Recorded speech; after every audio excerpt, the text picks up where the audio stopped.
नमस्कार, सुन रहे हैं रेडियो चॉकलेट 104 एफएम। दो मीठा, मैं हूं आरजे अनिल। और 1983 में दो अच्छी चीजें हुई थी भारत में। जी हां, 1983 में भारत ने पहली बार क्रिकेट वर्ल्ड कप जीता और 1983 में मुझे मेरी पहली क्रश मिली। जी हां जी, 1983 में उनकी एंट्री हुई थी बॉलीवुड में, लेकिन तब मैं पैदा नहीं होता, 2 साल बाद पैदा हुआ।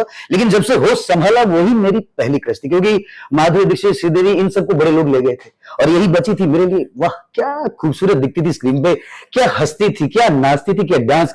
अदा में रागिनी, बदन में चांदनी, उनका डांस देख के ही मैं दीवाना हो जाता था। भाई, मैं हूं आरजे अनिल और मेरे साथ हैं हमारी ब्यूटीफुल अदाकारा, मेरी पहली क्रश मीनाक्षी शेषाद्री। नमस्ते मैम।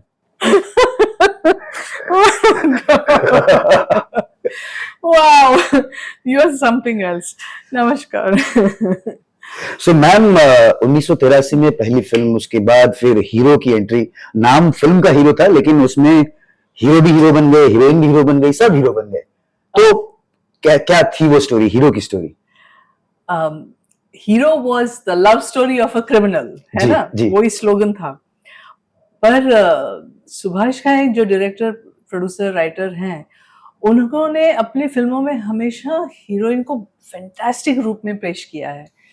तो मैं काफ़ी छा गई उस फिल्म में। इनफैक्ट उस फिल्म में मैंने एक्टिंग काफ़ी सीखा, जनता का प्यार पाया, इंडस्ट्री का एक सपोर्ट मिला।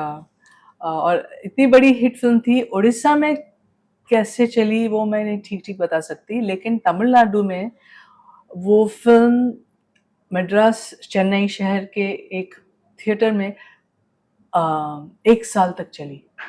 और ये बहुत अनोखी बात है, क्योंकि उस समय तमिलनाडु एंटी हिंदी था। हिंदी स्कूल में पढ़ा नहीं सकते, सिखा नहीं सकते, बात नहीं कर सकते, और एक हिंदी फिल्म 1 साल तक चल रही है, लोग बार बार वापस आ रहे हैं देखने के लिए। तो ये थी हीरो की कहानी। और वो ऐसी कहानी है कि आज उसको 40 साल हो गए रिलीज के, फिर भी लोग भुला नहीं पाए।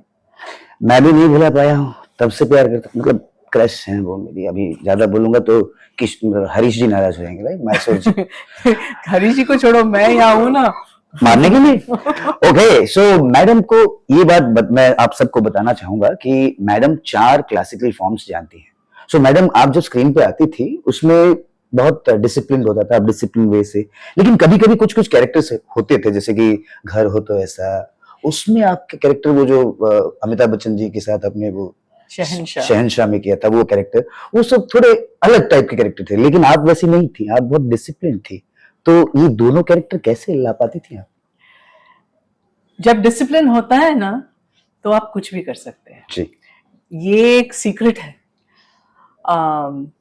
तो मैं पटाखा भी बन सकती थी और एकदम घरेलू भी बन सकती थी। तो वो आर्टिस्ट को सबसे पहले अपने रोल में पूरी तरह से उसको समझ के उसमें तल्लीन हो जाना है।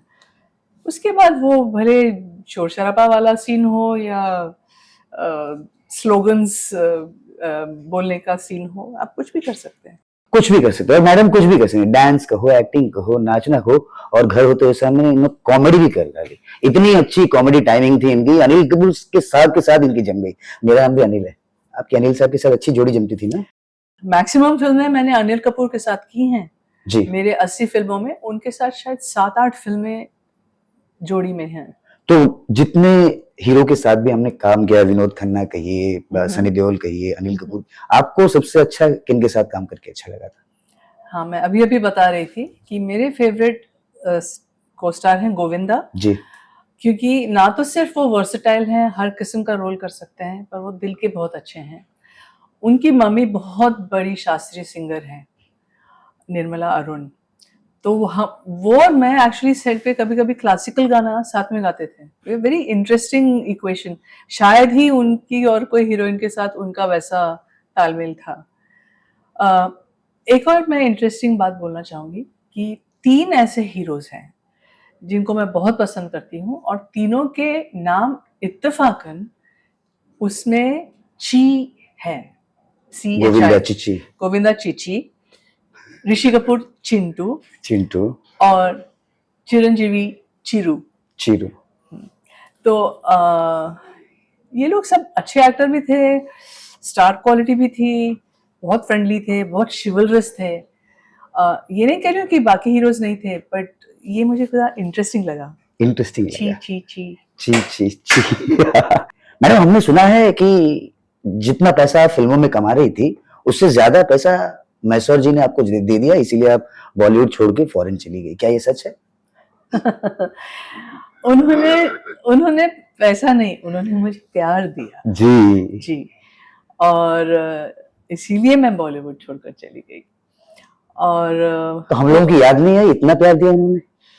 वो उस याद में मुझे और मेरे इस इंडिया भारत की मिट्टी की खुशबू ने फिर से मुझे वापस खींच लाया है यहाँ। तो मैं अभी आ गई हूँ और देखिए आपसे बात भी कर रही हूँ। जी मैडम, आपकी क्रश। जी, हमारी क्रश। एक बात लेकिन मुझे बड़ी अच्छी लगी, अभी मैडम जी के गुरुजी शायद आए और मैं बता रहा था, मैं पैदा नहीं हुआ था जब मैडम हीरोइन बन गई थी 17 साल की उम्र में, लेकिन अभी भी वो पैर छूकर अपने गुरुजी को आशीर्वाद लेती हैं, अभी भी उनके गुरुजी के बारे में ही सोच रही थी। सो मैडम, इतना डिसिप्लिन इतने सालों से कैसे बरकरार रखा है आपने? और यहाँ से बॉलीवुड में जो नेम फेम आप लेकर गई थी, वहां पे सिर्फ एक हाउसवाइफ का रोल अदा करना, वो कितना डिफिकल्ट था? ठीक है, हम लोग अलग अलग रोल जीवन भर अदा करते हैं, ठीक है, बेटी, बहू, माँ, बहन, कुछ काम करते हैं, तो यू जस्ट एडजस्ट। उस हिसाब से एक नदी जैसे बहती हुई, पहाड़ से उतरते हुए, चीरते हुए अपना रास्ता बना लेती है कदम कदम पे, और जहाँ पहुँचना है पहुँच जाती है।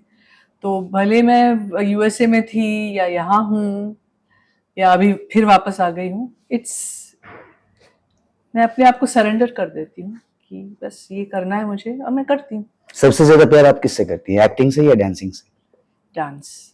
डांस। जी हाँ, क्योंकि डांस मैंने अपने शुरुआत मेरी माँ से किया, उन्होंने वही मेरी गुरु थी, और डांस मैंने ऑलमोस्ट चलने के साथ साथ डांस शुरू किया। क्या बात। तो और 4 शास्त्रीय नृत्य शैली सीखे, तो उस वजह से मैं डांस को पहला प्यार कहूँगी। वो राम जी चलते थे, मतलब वो चलते थे तो ठुमक लगती थी, और मीनाक्षी जी भी चलते चलते डांस सीख गई। सो मीनाक्षी जी, आपसे बात करके बहुत अच्छा लगा, और भी बहुत बातें हो सकती थी लेकिन टाइम की पाबंदी है। कोई बात नहीं अनिल जी, फिर मुलाकात होगी। जब भी आपसे मुलाकात होगी बातें होंगी, लेकिन इन जब भी देखता हूँ उन्हें वो गाना सब याद आता है, जनवरी फरवरी मार्च अप्रैल मई और जून जुलाई, माँ मेरी सारा काम करे, बहुरानी खाए मलाई। Thank you very much madam, जब भी भुवनेश्वर आइए रेडियो चॉकलेट में जरूर आइएगा। सुनते रहिए रेडियो चॉकलेट 104 FM, धूम मीठा। क्या बात है आपकी।